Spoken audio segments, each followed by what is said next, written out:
안녕하세요. 말씀 베이커리 114번째 시간 2021년 2월 12일 수요일 주님의 말씀 묵상을 시작하겠습니다. 거룩하신 주님 감사합니다. 주님의 말씀을 묵상합니다. 성령님께서 말씀에 조명이 되어 주시옵소서. 우리 주 예수 그리스도님의 이름으로 기도합니다. 아멘. 네, 오늘 보실 말씀은 마태복음 12장 22절에서 37절까지의 말씀을 함께 보도록 하겠습니다. 네, 22절부터 37절입니다. 그때 사람들이 귀신이 들려서 눈이 멀고 말을 못하는 사람 하나를 예수님께 데리고 왔다. 예수님께서 그를 고쳐주시니 그가 말을 하고 보게 되었다. 그래서 무리가 모두 놀라서 말하였다. 이 사람이 다윗의 자손이 아닌가. 자, 지금 많은 사람들이 예수님께서 귀신 들린 사람을 고쳐주십니다. 한마디로 귀신을 쫓아내신 거죠. 그 현상을 보면서 다윗의 자손이라는 말은 다윗의 후손으로 오실 메시아, 언약의 주인공을 얘기합니다. 이 무리들은 지금 전부 다 이런 놀라운 일을 하는 거 보니까 다윗의 자손이 아닌가라고 생각을 하고 있어요. 근데 24절을 볼게요. 그러나 바리새파 사람들은 이 말을 듣고 말하였다. 이 말은 뭐예요? 사람들이 하는 말이죠. 자, 이 사람이 귀신의 두목 바알세불의 힘을 빌지 않고서는 귀신을 쫓아내지 못할 것이다. 지금 예수님이 귀신을 쫓아낸 것이 귀신들의 왕, 귀신들의 두목, 바로 그 바알세불의 힘을 빌려서 쫓아낸 거다라고 폄하하고 있는 거죠. 지금 뭔가 지금 바리새파 사람들이 꼬여 있어요. 자, 25절 보니까요. 예수님께서 그들의 생각을 아시고서 이렇게 말씀하셨다. 어느 나라든지 서로 갈라지면 망하고 어느 도시나 가정도 서로 갈라지면 버티지 못한다. 사탄이 사탄을 쫓아내면 스스로 갈라진 것이다. 그러면 그 나라가 어떻게 서 있겠느냐. 자, 지금 예수님의 말씀은 지금 귀신을 쫓아낸 현상에 대해서 이게 만약에 바알세불의 힘을 빌린 거면은 같은 편끼리 싸운 거 아니냐. 이건 말이 안 된다. 그 나라는 오래가지 못한다. 자, 이렇게 얘기하시는 거예요.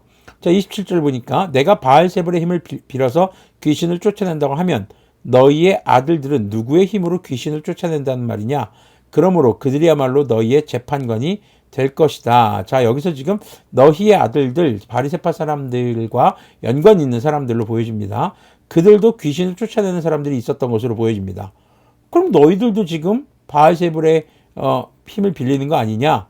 그러니까 그들이 지금 하고 있는 것이 곧 증거, 이것을 판단의 기준이 될 것이다. 라는 얘기죠. 자, 28절 보니까 그러나 내가 하나님의 영을 힘입어서 귀신을 쫓아내는 것이면 하나님 나라는 너희에게 왔다. 사람이 먼저 힘센 사람을 묶어놓지 않고서 어떻게 그 사람의 집에 들어가서 세간을 털어갈 수 있느냐. 묶어놓은 뒤에야 그 집을 털어갈 수 있다. 나와 함께하지 않는 사람은 나를 반대하는 사람이요 나와 함께 모으지 않는 사람은 해치는 사람이다. 그러므로 내가 너희에게 말한다. 사람들이 무슨 죄를 짓든지 무슨 신성 모독적인 말을 하든지 그들은 용서받을 것이다. 그러나 성령님을 모독하는 것은 용서를 받지 못할 것이다. 또 누구든지 인자를 거슬러 말하는 사람은 용서를 받겠으나 성령님을 거슬러 말하는 사람은 이 세상에서도 오는 세상에서도 용서를 받지 못할 것이다. 자, 지금 이제 예수님께서 하시는 말씀입니다. 바로 성령님을 회방하는 것, 성령님을 모독하는 것은 용서를 받지 못한다. 자, 여기서 우리가 좀 첫 번째 좀 생각해 볼 것은, 자, 귀신을 쫓아내는 것에 있어서 지금도 그러면 무당들이 이와 비슷한 일을 합니다. 그럼 그들도 하나님의 능력으로 하는 것일까? 그거는 사실 이제 귀신들을 쫓아내는 척하는 그들만의 짜고 치는 고스톱이에요. 연기예요. 네, 실제 무당이셨다가 지금은 이제 권사님이신 어떤 분에게 들어본 얘기인데 그렇게 한다고 하더라고요. 귀신들도 짜고 치는 고스톱이 있다고 하더라고요. 네. 그래서 이것은 무당이라든가 지금 현재 많은 주술사들이 하는 행위들은 귀신들이 그냥 자기들끼리 그런 현상을 보여줘서 사람을 미혹하게 하는 그런 현상으로 보는 것이고요. 예수님께서 하시는 것은 진짜 귀신을 쫓아냈던 그런 사건입니다. 자, 그리고 예수님께서 성령님을 모독하는 것, 이것은요, 바로 예수님께서 지금 하시는 게 성령님의 인도하심을 따라, 성령님의 충만하심을 따라 하는 행위라는 겁니다. 그래서 예수님이 지금 하시는 일들, 아니면 또 신성 모독 같은 경우도 용서를 받을 수 있다. 그런데 성령님을 모독하는 것은 용서받지 못한다. 이것은 바로 하나님께서 하신 일에 대해서 이것이 하나님께서 하신 게 아니다. 하나님의 영이 아니다. 성령님이 아니다. 라고 말하는 바리새인들을 두고 하시는 말씀입니다. 그렇다면 오늘날에는 우리 성령님의 충만함을 어떻게 분별할 수 있을 것일까? 또 성령님의 뜻을 어떻게 분별할 수 있을 것인가? 여러분들 성령님에 대해서 우리는 오해하면 안 됩니다. 지금도 이렇게 물론 성령의 능력으로 귀신이나 악한 영들이 떠나갈 수 있습니다. 그런데 어느 한 사람의 개인에게만 성령님이 역사하시는 시대가 아니라는 것이죠. 오늘날에는 교회 공동체에 성령님의 충만함이 역사합니다. 근데 그것은 감정적인 충만함이나 어떤 감성적인 어떤 이 이벤트들이 터지는 것이 아니라 하나님의 말씀에 충만한 겁니다. 예수님께서는 살아있는 말씀 그 자체이셨기 때문에 성령님의 인도하심이 늘 함께 하셨습니다.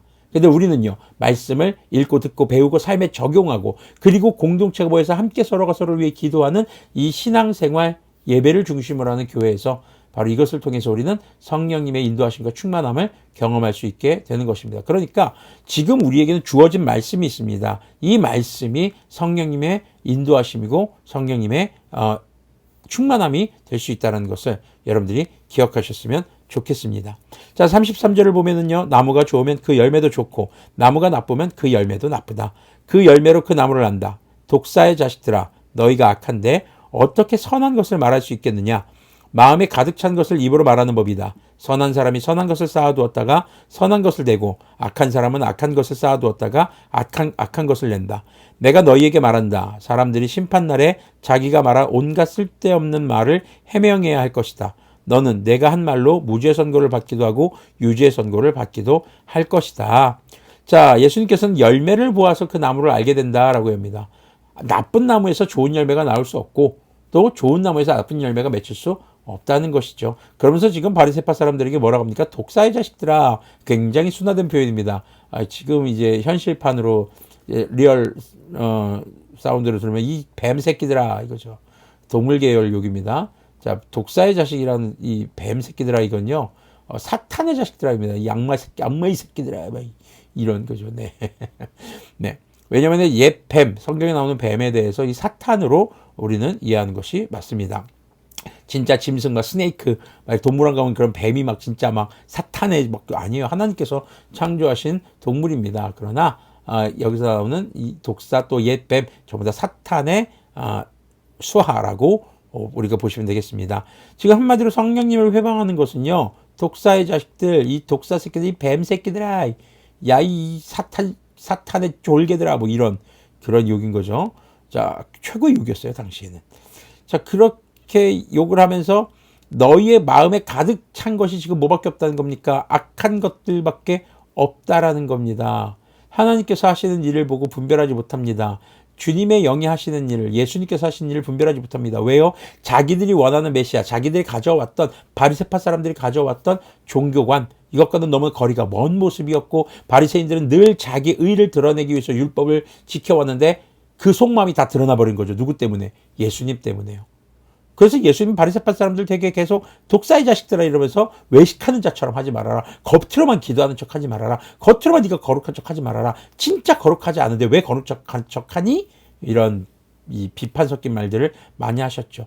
그래서 바리새파 사람들은 예수님이 하시는 게 하나하나 다 못마땅한 거예요. 그래서 예수님이 성령님의 능력으로 기적을 베푸시는 것에 대해서도 저거 귀신의 힘을 빌린 거야 라고 비아냥 거린 것이죠. 그래서 그 입으로 내뱉은 말에 대해서 반드시 책임을 져야 할 것이다 라는 것이죠. 여러분들 우리의 입에서 오늘 어떤 말을 하고 있는가? 그것은요, 우리의 생각과 마음에서 비롯됩니다. 좋은 생각, 좋은 마음, 다른 말로 하면 선한 마음과 선한 생각에서 우리의 입에서 선한 열매가 맺히는 줄로 믿습니다. 우리의 입술에서 악한 말들과 저주의 말들, 또 정말 성령님을 회방하는 말들이 나온다면 우리는 우리의 신앙생활을 다시 한번 점검해 봐야 할 것입니다. 여러분들 말을 어떻게 하느냐에 따라서 우리의 신앙생활이 좌우되는 것이 아니라 우리가 선한 것을 받아들이고 선한 마음과 선한 삶의 기준, 바로 하나님의 말씀을 기준으로 살아갈 때 우리는 입술에 선한 열매를 맺게 될 것이고 그것으로 인해서 주님께 무죄 선고를 받게 될 것입니다. 하지만 악한 말을 내뱉는다면 그 말에 대한 책임을 반드시 져야 될 수 있습니다. 오늘 우리에게 생명이 아직 유지되고 있고 우리 주 예수님께서 아직 오시기 전입니다. 아직 우리에게 회개의 기회가 있고 선한 나무로, 의의 나무로 바뀔 기회가 있습니다.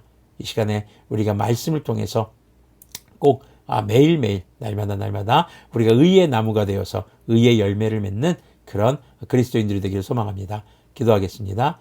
거룩하신 주님 감사합니다. 주님, 우리가 주님의 말씀을 의지하고 주님의 말씀을 따라 의의 열매를 맺는 의의 나무들이 되기를 소망합니다. 주님, 주님께서 이 땅에 오셔서 베푸신 일들을 성경을 통해 바라봅니다. 주님께서는 어떤 분이셨는가? 정말 성육하신 말씀, 살아있는 말씀 그 자체이셨던 분. 우리가 주님의 말씀을 읽고 듣고 배우고 삶에 적용함으로써 성령님의 충만한 삶을 교회 공동체 안에서 이루어가기를 소망합니다. 그렇게 성령님의 뜻을 말씀을 통해 분별해가며 우리가 이 땅에서 의의 나무로 의의 숲이 되어 의의 열매를 맺는 그런 거룩한 자들, 거룩한 교회가 되도록 긍휼을 베풀어 주시옵소서. 우리 주 예수 그리스도님의 이름으로 기도드립니다. 아멘. 네, 그래서 오늘 말씀 제목은 의를 심은 데 의가 나고 죄를 심은 데 죄가 납니다. 오늘 주님의 말씀을 따라 의의 나무가 되셔서 의의 열매가 여러분의 삶에 가득하기를 축원합니다.